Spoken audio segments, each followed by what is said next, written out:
Alors voilà, deux sortes de griefs, hein, les prix et la complexité. Sans parler du service après-vente, on y reviendra tout à l'heure. Sur les tarifs. Alors sur les tarifs, il faut distinguer le marché qu'on regarde, parce qu'en fait le marché télécom est un marché assez complexe. Il y a d'abord ce qu'on appelle les opérateurs mobiles, les opérateurs Internet, donc les FAI.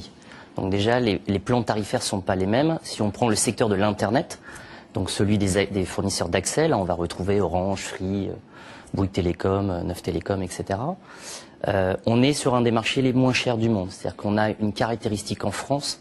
On a un marché qui est capé à 29,90 puisqu'en fait, une société française a inventé les offres triple play à travers la box en 2002 qui s'appelle Free en fait. Et ce marché-là est le moins cher du monde. Si on regarde l'Allemagne ou l'Angleterre, on va être à 45 €, voire 50 € pour un accès à 20 mégas. Donc sur ce type de marché, le grief n'est pas recevable, tout simplement parce qu'on est sur un des marchés les moins chers. Mais alors, apparemment, le grief porte davantage sur l'utilisation du téléphone mobile que sur l'abonnement au net. Alors, oui, sur l'Internet, je pense qu'il y a d'autres griefs qui sont liés peut-être, alors, qui ont été d'ailleurs réglés à travers le secrétaire d'État à la consommation, Luc Châtel, qui était peut-être les appels aux hotlines, etc. Donc ces points-là ont été réglés à peu près. Sur le mobile... On ne peut pas vraiment dire que ça soit réglé, hein, parce qu'on voit qu'on a toujours des difficultés à joindre la hotline, à avoir des renseignements efficaces. Enfin, en tout cas, les courriers que l'on reçoit de consommateurs ou les gens qui viennent voir nos associations locales ont beaucoup de griefs au niveau des hotlines. Pour les fournisseurs d'accès Internet, il faut peut-être distinguer les fournisseurs d'accès Internet. C'est vrai que les offres, ce que vous appelez les offres 3 en 1, c'est-à-dire à la fois téléphone, Internet, accès à Internet et télévision, hein, il faut être clair. Bon, là, on a avec le très haut débit, effectivement, des tarifs qui sont à peu près les moins chers d'Europe, on va dire. Là, vous le reconnaissez. C'est pas à peu près, c'est les moins chers d'Europe, voire du monde. Il faut voir à quel prix aussi pour les ennuis des consommateurs. Mais ça, c'est un autre sujet. Téléphonie mobile, mais ça, c'est autre chose. Donc voilà, sur Internet, c'est important, donc c'est pas le cas, on peut pas regarder. Maintenant, il peut y avoir d'autres dysfonctionnements de qualité de service, par exemple, parce que c'est une technologie assez instable, qui est assez complexe. Voilà. Donc ça, effectivement, on pourra en parler, on peut avoir des problèmes. Sur la partie de téléphonie mobile, on est sur un marché massifié, c'est-à-dire qu'on a 58 millions de clients. Donc il faut avoir conscience de cela déjà. C'est vrai. On a un taux de pénétration de 90%, quasiment tout le monde a un téléphone et s'en sert quotidiennement. Au moins. Au moins. Alors certains pays ont des taux de pénétration de 140, 150, c'est l'Italie par exemple, où ils ont 2 voire 3 téléphones. Donc on est encore un peu loin de ça, mais on y arrive. Les Italiens adorent parler. Voilà, le téléphoninaux, ils aiment bien parler. Donc sur la partie mobile, effectivement, il y a eu beaucoup de problèmes ces derniers temps. D'ailleurs, le secrétaire d'État Luc Châtel a mis en place un observatoire des plaintes reçues par la DGCCRF et on a pu en fait tracer, ce qui est bien dans cet outil, c'est qu'on peut tracer les plaintes par secteur d'activité et on peut savoir la typologie des plaintes.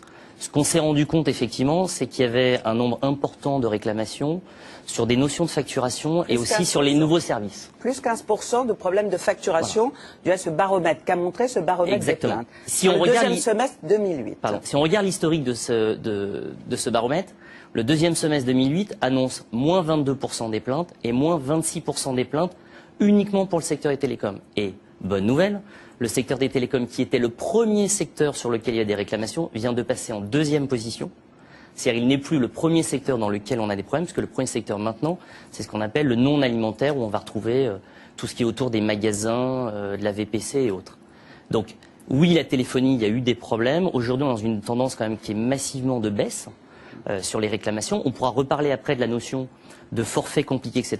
Il y a un point qui est juste important que je voudrais souligner, c'est que on entre dans une ère de services qui est nouvelle, c'est-à-dire l'Internet, la télévision, la musique, etc. Et qu'aujourd'hui, on a des problèmes, soit les opérateurs ont du mal à faire l'éducation des clients et n'alertent peut-être pas assez les clients dans certains cas, donc on pourra en parler du roaming, etc. Et donc aujourd'hui, les nouveaux services posent des problèmes. Quand ils veulent bien la faire. Quand ils veulent bien la faire. Parce qu'il y a parfois des ambiguïtés. Je prends un exemple très concret. On va être très concret. Quand ils nous proposent le forfait illimité à propos de l'utilisation du net sur le mobile. Et on découvre qu'en fait, il n'est pas si limité que ça. Et on peut avoir des factures absolument mais considérables.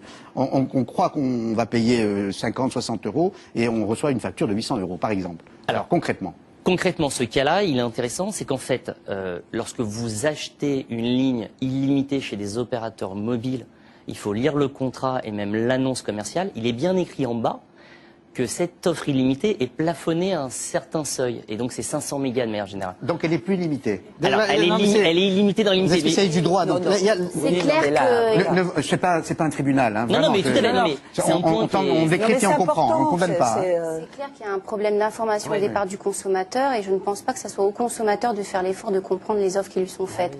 C'est plutôt aux opérateurs de se mettre au niveau des consommateurs et d'être transparent.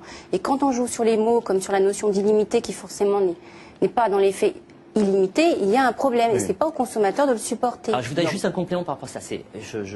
J'entends bien et je suis assez d'accord sur ce point-là. C'est-à-dire que dans l'esprit des gens, illimité, ça veut dire ce que ça veut dire. Je veux dire, voilà. Donc quand il peut y avoir des petits ajustements, ça peut poser problème.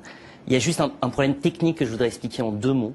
C'est que les réseaux des opérateurs n'ont pas la capacité à aujourd'hui d'être capables d'ouvrir de l'illimité à tous les clients en même temps. Je vous donne un exemple. Si dans une cellule en même temps, tout le monde regarde la télévision sur son mobile, en réalité, tout le monde a une déconnexion. Donc la réalité, c'est que l'opérateur veut éviter en fait ces interruptions et donc limite un peu. En fait, il y a une raison technique derrière et il y a une raison d'investissement. C'est que si on fait de l'illimité vraiment, ça coûte très très cher.